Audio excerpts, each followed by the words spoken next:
Yoda felt a strong disturbance in the Force, something unusual and unsettling.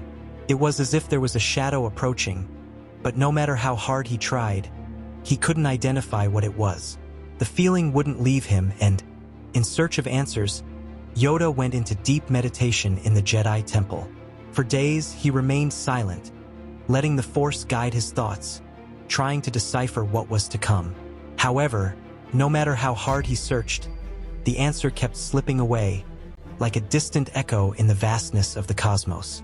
During one of these long meditation sessions, something began to change.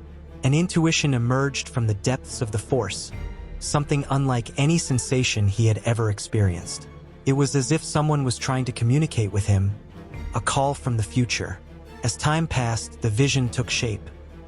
He saw himself in a swampy place, shrouded in shadows, with a deep sense of sadness and anguish. It wasn't just his own sadness, but the pain of the whole galaxy, lost, plunged into darkness. The loneliness was overwhelming. And then, before the vision disappeared completely, he heard his own voice, faint, almost like a whisper. To the dark side, Skywalker will go. Yoda pondered this enigmatic message for days, trying to unravel the meaning behind it. Was it possible that his future self had managed to send a warning to the present? The image of the young Skywalker wouldn't leave his mind, and Yoda decided he had to investigate further.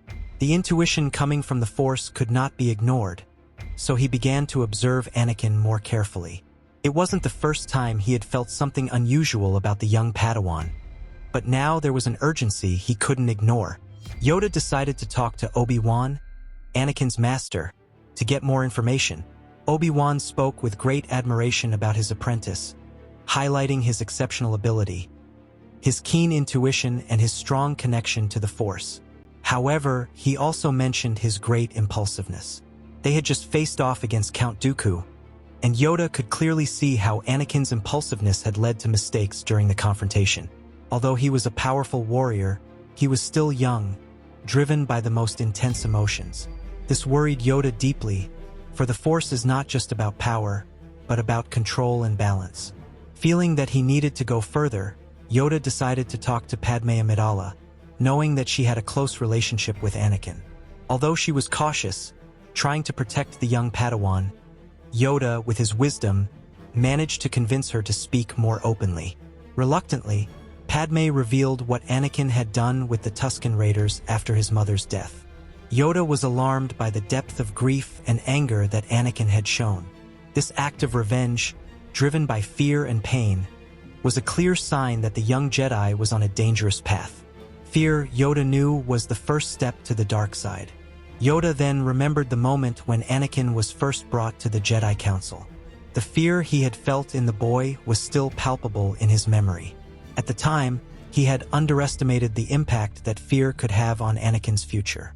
Now, it was clear that this fear had grown into something much more dangerous. The message from the future was beginning to make sense.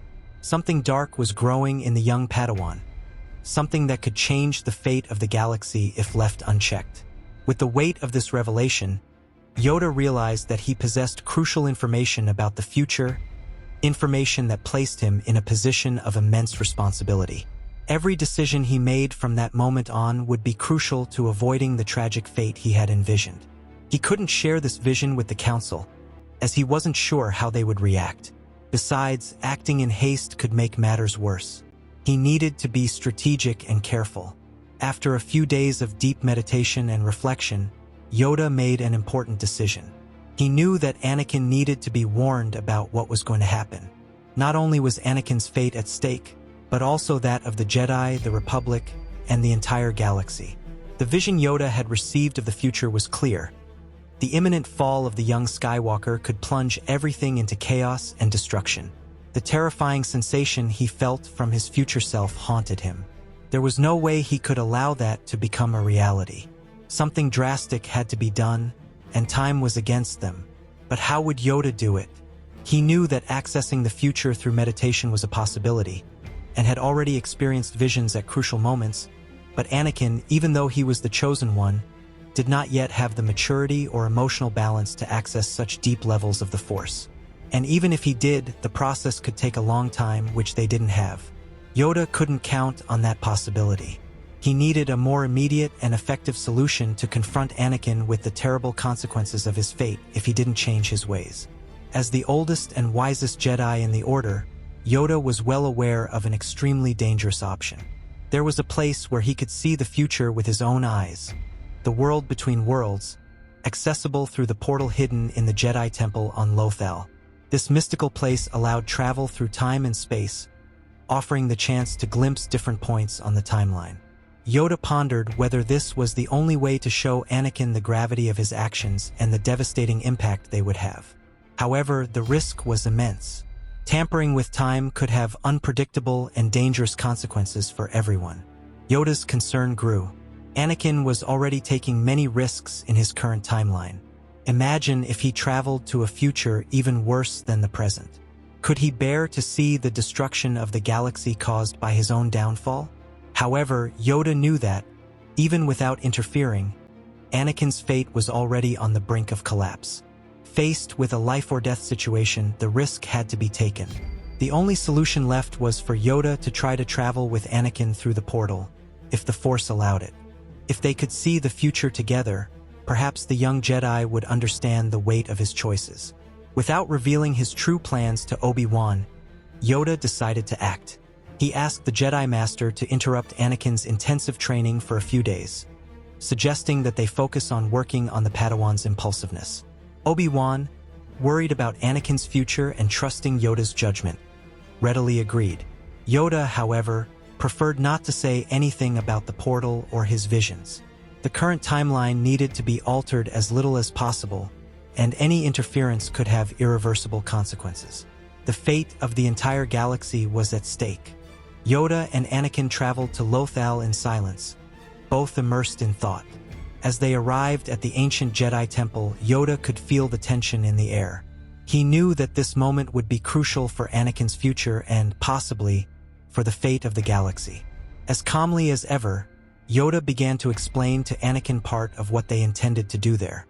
He spoke of the importance of seeing the consequences of his decisions, of how one wrong choice could lead not only to his own destruction, but to the downfall of the Jedi, the Republic, and the entire balance of the Force. It was essential that Anakin understood the impact of his actions before it was too late. Yoda then explained to Anakin about the world between worlds, a mysterious and dangerous place where time and space intertwined. He talked about the portal, the key to accessing this space, and how the Force would need to be manipulated precisely to open it. However, Yoda's greatest concern was Anakin's emotional instability. He knew that the young Skywalker was constantly battling his emotions, and any lack of control could put them both in great danger. If Anakin couldn't master his feelings, opening the portal safely would be almost impossible, and the risks would be incalculable. Yoda also warned that the Force, being a living entity, resists attempts to manipulate it, especially when they involve such radical changes to reality as accessing the future or altering the timeline. Therefore, before any attempt, it would be necessary to carry out a deep meditation. Meditation would allow both of them to attune their minds to the Force, establishing a clear connection with the world between worlds. Through this practice, they would be able to visualize the portal and understand its energetic structure, something crucial for manipulating the Force with precision. Without this attunement, the risk of failure would be enormous. Yoda knew that opening the portal could have unpredictable consequences, both for them and for the timeline itself. Disruptions in the flow of time, manifestations of dark forces, and even the emergence of new threats could occur. They needed to be prepared for any eventuality. The unpredictability of the world between worlds demanded extreme caution, and Yoda could not allow Anakin to be impulsive at this critical moment. The Force would guide them, but they had to be ready to face any kind of threat that arose, whether physical or from the spiritual force. Arriving at the portal in the Jedi Temple on Lothal, Anakin was immediately fascinated by an intricate mural depicting the Mortis gods: the Father, the Daughter, and the Son. These figures were not just mere artistic representations. Every detail of the painting was imbued with deep meaning. The work symbolized the balance of the Force, the struggle between the light side and the dark side, and the role of the Chosen One in this balance. Yoda watched in silence, allowing Anakin to feel the importance of that moment. The painting was more than a map. It was a key, a bridge between worlds, capable of opening the doors to the deepest secrets of the Force. Yoda signaled for them both to stop and, in one calm movement, sat down to meditate. He knew that accessing the world between worlds required a level of attunement with the Force that few Jedi could achieve. Yoda's connection with the Force was unparalleled, the fruit of centuries of learning and meditation. His comprehensive knowledge of the mysteries of the Force gave him a unique advantage at that moment. He knew it wouldn't be easy for Anakin, but his very presence could help guide the young Padawan through this uncertain journey. Concentrating deeply, Yoda began to adjust his mind to the frequency of the portal, hoping that Anakin would be able to do the same. Anakin, for his part, was the chosen one, endowed with unimaginable power in the Force, and it was evident. His connection to the Force was so intense that he could theoretically make it easier to open the portal. But the great risk lay in his emotional instability, a factor that could complicate everything. The influence of the dark side always hung over Anakin, and Yoda knew that any slip-up could be catastrophic. However, together, they represented a combination of power never seen before. The amount of midichlorians in their bodies was probably the greatest that Portal had ever witnessed. As they both tuned into the Force, their surroundings began to react, moving in an almost magical way. Without having to activate any mechanism, the portal began to open as if the Force itself had allowed them through. A circle of light began to form in front of them, its surface resembling a calm, sparkling lake. The surrounding energy pulsed gently, emitting a low, continuous sound, almost like a whisper from the Force itself. As they stepped through the portal, a feeling of disorientation overtook their bodies, accompanied by a euphoria that seemed to defy all the laws of time and space. The world around them began to unravel, and they soon found themselves in a place that seemed beyond the reality they knew. The world between worlds revealed itself before them, a place of infinite beauty and mystery, where the rules of the universe didn't apply in the same way. The world between worlds was a place where anything was possible. Anakin and Yoda found themselves in a place where the past, present, and future coexisted in an unpredictable way. There, they could find answers, visions of alternative realities, and secrets they had never imagined. But that place also carried dangers. The ability to alter destiny or see beyond what was allowed could result in unforeseen consequences. However, for Anakin, that journey was vital. If he was willing to face his own demons and understand the true weight of his choices, this place could offer him the chance to become the person he should always have been. Anakin and Yoda found themselves walking along a walkway floating in the middle of a vast space, as if they were crossing the very fabric of time and reality.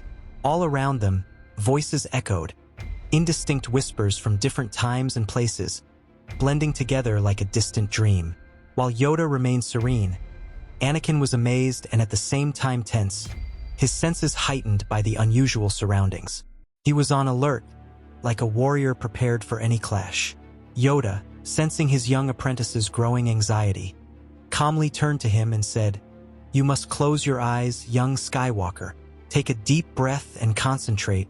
As he did so, Yoda also closed his eyes and inhaled deeply, feeling the Force flow more intensely around him. As they walked a few more steps, they saw something unusual ahead. A circle with a shiny frame, like a floating window. Yoda approached first and Anakin, intrigued, followed.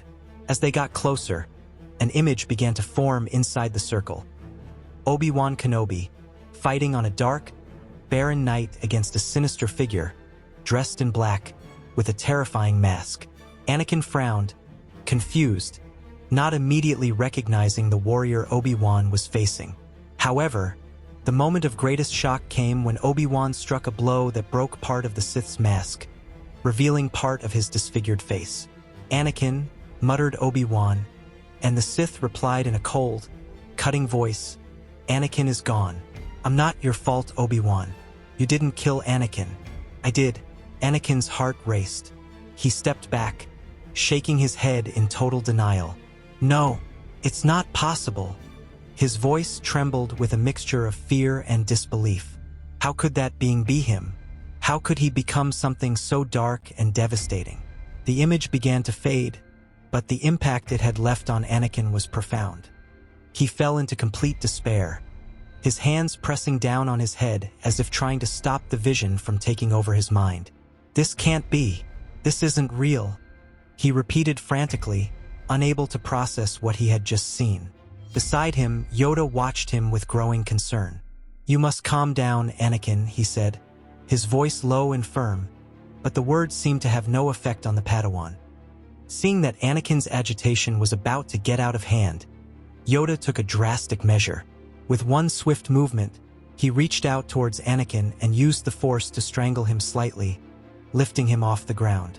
The air escaped from Anakin's lungs, and the momentary shock brought an instant of silence. "You may not exalt yourself here, Skywalker," said Yoda, his voice carrying an authority he rarely used. "It is too dangerous. You must calm down." Anakin's body, now suspended, remained motionless. Yoda gently released him, placing him back on the ground. The young Skywalker was breathing hard, but little by little, his panic dissipated. He knew he was in a place where the Force was volatile and where his lack of control could cause irreparable consequences. When Anakin finally managed to calm down, Yoda, in his calm, firm voice, instructed him once again to close his eyes and concentrate. Anakin, still shaken by the previous vision, took a deep breath and did as his master asked. Moments later, a new image began to appear in the circle of the portal. This time, the vision slowly formed, revealing Obi-Wan Kenobi meditating in a cave. The scene seemed peaceful, and Obi-Wan was in deep communion with the Force. However, something unexpected happened. Obi-Wan opened his eyes and, with a surprised look, saw Anakin and Yoda on the other side of the passage. "Master Yoda? Anakin?" he said, confused. Realizing that the Force allowed this connection and that the place seemed safe, Yoda decided to act. He looked at Anakin and, with a serene gesture, invited him to go through the portal with him. They both went through and found themselves in the cave where Obi-Wan was waiting for them. It was a strange meeting, since Anakin and Yoda were still alive. Obi-Wan, on the other hand, had already had encounters with Qui-Gon Jinn, who manifested as a spirit of the Force. However, this situation was different. Anakin and Yoda were physically present, which confused even Obi-Wan, who was deeply involved in studying the techniques of communicating with the spirits of the Force, which Yoda himself had instructed him to do years before. It was then that Yoda explained what was happening. He told Obi-Wan about the vision he had seen in the Jedi Temple, the portal to the world between worlds, and the mission they were undertaking. Obi-Wan was silent for a few moments, absorbing the information. Then he replied, "It makes sense now. That's why you asked to spend more time with Anakin after your confrontation with Count Dooku?" Yoda nodded slightly, confirming Obi-Wan's deduction. However, Obi-Wan sighed heavily and said, "But nothing has changed, Master Yoda. Vader, the fall of the Republic. These things are still a reality, nothing has changed." Yoda, with his characteristic wisdom, replied, "Yes, my friend. Your Padawan must still return to his reality and make the right choices." Anakin, who was listening to the conversation between the two masters, began to feel the weight of responsibility falling on his shoulders. He lowered his head, trying to process everything that was happening. The dark future he had been shown still loomed large in his mind, and he struggled to come to terms with the idea that he could turn into that dark being called Vader. Confused and upset, Anakin looked at Obi-Wan and asked, "What happened, Master?"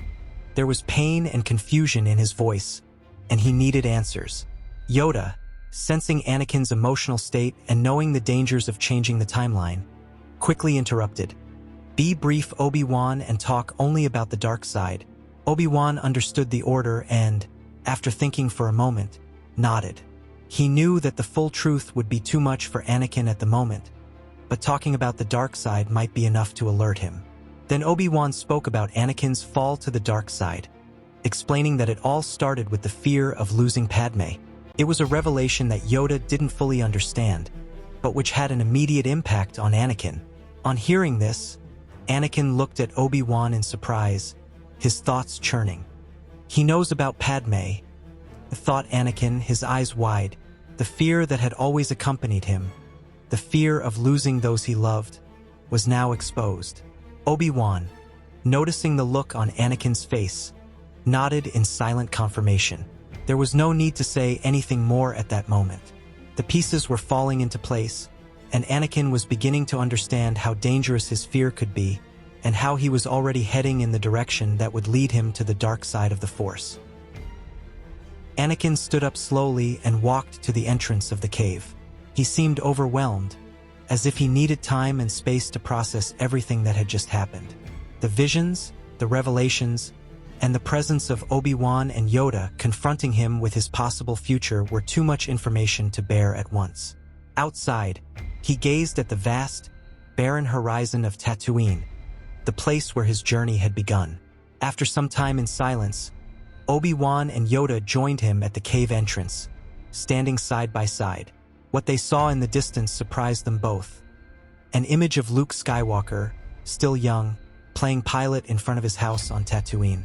Only at that moment did they realize that they were back on Anakin's home planet.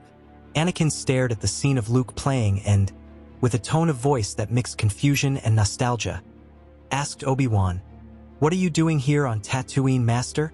He could hardly believe his eyes. After a brief pause, he added, "Is he Owen's son? I'm glad that, at least, they turned out all right."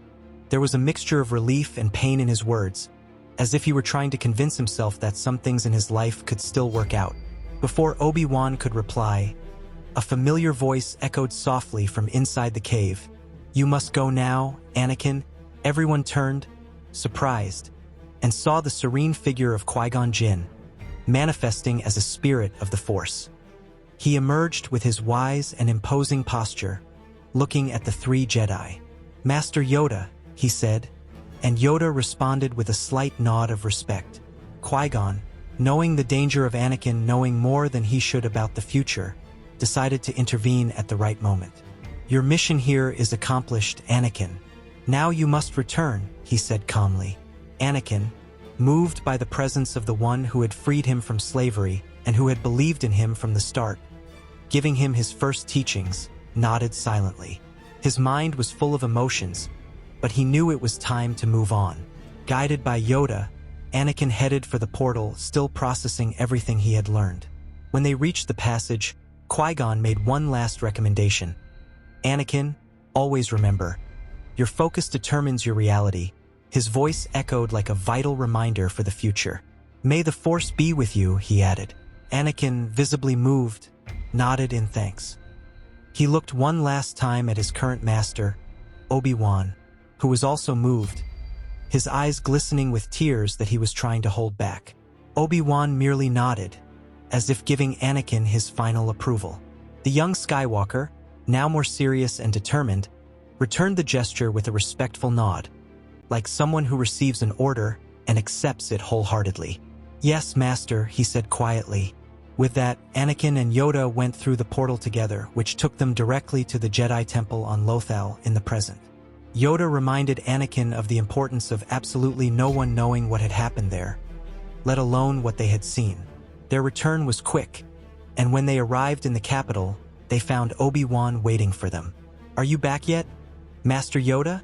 said Obi-Wan, surprised at how quickly the two of them had completed their mission. For him, only a short time had passed. Anakin, seeing his master some 10 years younger than the version he had found in the cave, couldn't contain his emotions and walked quickly over to him. Without hesitation, he hugged him tightly, in a gesture that took Obi-Wan by surprise.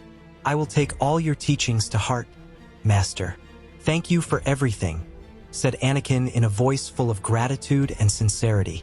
Obi-Wan, confused by his Padawan's mature attitude, but feeling a growing sense of pride, smiled slightly and nodded.